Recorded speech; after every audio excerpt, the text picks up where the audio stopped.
All right, we are back with another bee trap. We're going to try to reproduce this.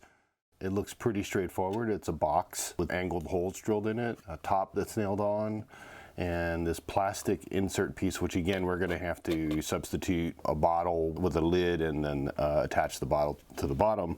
And then also what they've got in here is a funnel trap. We're gonna have to figure out some kind of substitute for this inside piece. I'm not really sure what we're gonna use yet, but the rest of it seems pretty straightforward. Let's take it apart and just have a look on the inside.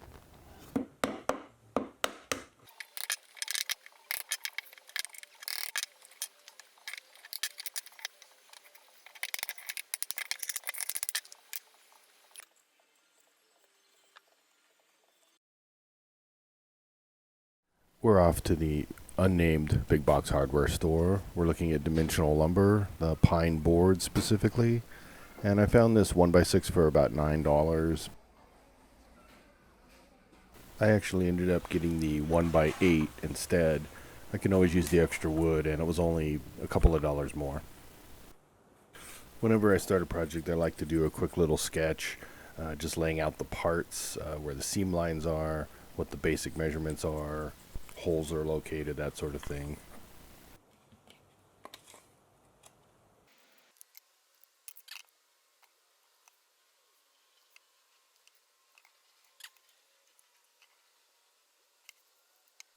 I'm making this note to myself about the cap piece on the bottom. What I'm going to do is overcut it in width and length, and then I'm going to just trim it down with a flush cut router. Since we're not using this plastic cap in the bottom of the trap, we're going to cross this out and figure out what size the hole is later on when we get the jar that we're going to use.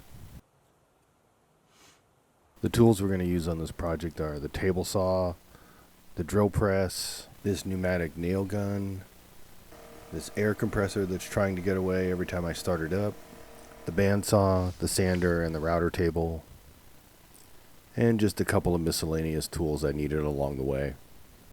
The first thing I did was cut the board down to a more safely manageable size. And I squared up one end to make sure it was as square as I could get it.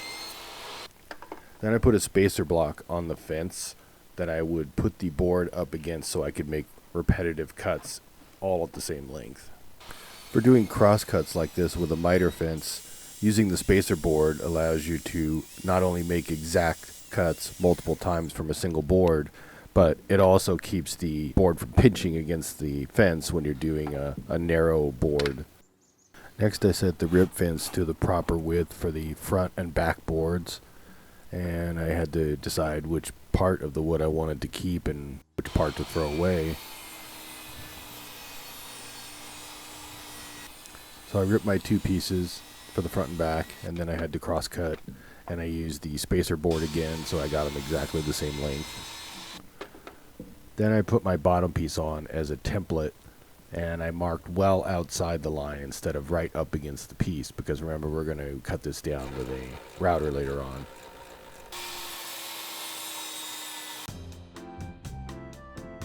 You won't see me using a lot of push sticks or those safety handles with the pads and the grips, and I've been using a table saw for many years, and I feel pretty comfortable cutting wider pieces, just holding on to them. I like the feel, the feedback against my fingers. I can tell what's going on with the wood. If you don't feel comfortable and safe doing it that way, by all means use one of the pushers, the sticks, or these pad units. Something narrow that's very small between the blade and the fence, I would definitely use a push stick. Here I'm ripping down the side pieces and then cross-cutting them to the proper length. Now I take the pieces and dry fit them together and mark which sides are the good sides and bad sides, which ones I want on the inside. You can see this corner piece has a bad corner on it, so we're definitely putting that to the outside because we're going to be rounding that over anyway, and we can get rid of that. And so just check, see which side looks nicer and cleaner, and use that for the outside piece.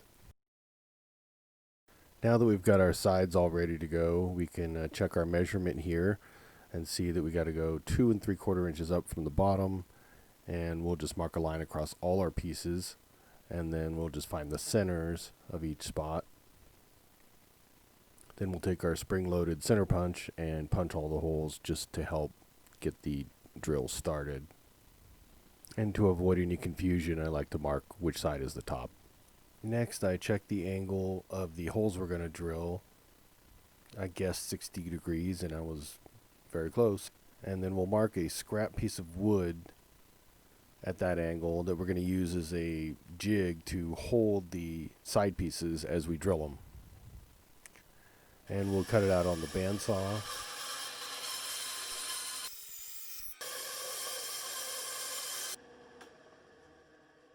Next, I took the jig that I just cut on the bandsaw, put it on my drill press table, and grabbed my side piece and lined it up.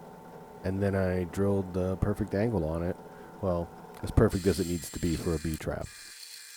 Then I just repeated the same process for the other 3 sides. Next, I glued up the main box. And I used my pneumatic nailer, which seems a little excessive for a simple object like this, but I got it at a garage sale and it works great, and I was very anxious to try it out. The nailer really speeds things up, and it makes it so much easier to just hold the wood in place and just zap it with the nail gun, and it's done.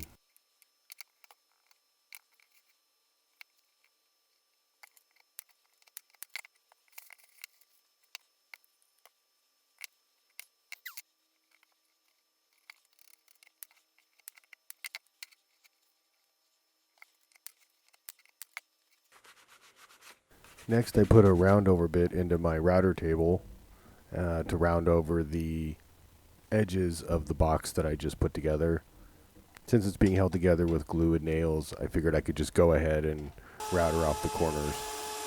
And if you're noticing that the router or that the corners look routed already, they were, and I did them with a smaller radius and didn't like it, and so I went to a larger radius. Then I did the top.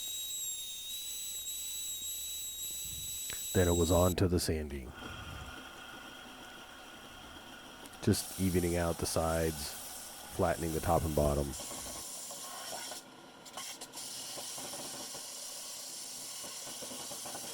Next, I was ready to glue on the bottom piece that was going to overhang the edges, and I was going to route it off with this straight cutter.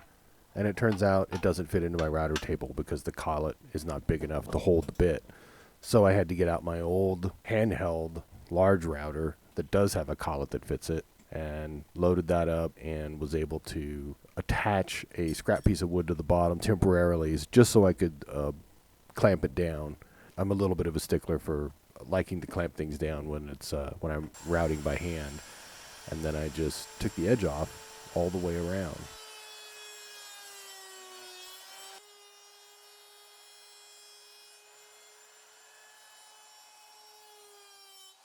Then I simply removed the 2 screws that were holding that clamping piece in there and went back to my small router table and rounded off the edge of the bottom piece that I just attached. Then it was back to the sanding table for the final sanding. Now it was time to attach the glass jar and lid that is going to replace the removable plastic cup that goes in the bottom of the original trap. I found the center punched it, and tried to simplify it this time by pre-attaching the lid when I drilled it so that I could drill both pieces together.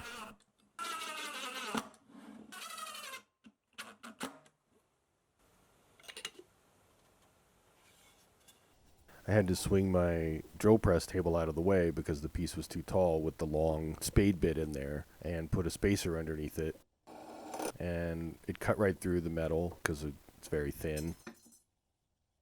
And then it was down through the wood. Next came the piece that I chose to build the funnel trap part inside, which was a plastic bottle. Getting that to fit was a little bit of a challenge. It's probably the hardest thing on this project, actually. And then I had a gap around the edges that I needed to fill in so that the bees couldn't pass through the corners. So I cut these 2 little pieces to fit inside, and I would just glue them and shoot some nails into them.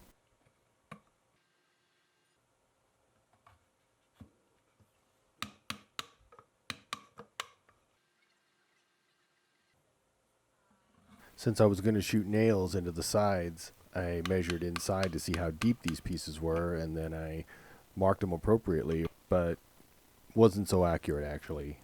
I used a piece of wood to hold the piece down inside while I nailed it, and my finger is not in any danger.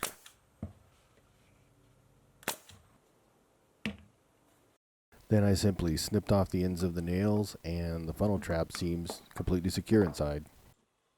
On the original trap, there's 4 small holes on the bottom, which are probably for air or water drainage, so I drilled those in. I lined up the box with the top piece, and I marked where the edges are so that I could just shoot nails right into it. Then I marked the center, and I drilled a small pilot hole to attach the hanging hook with.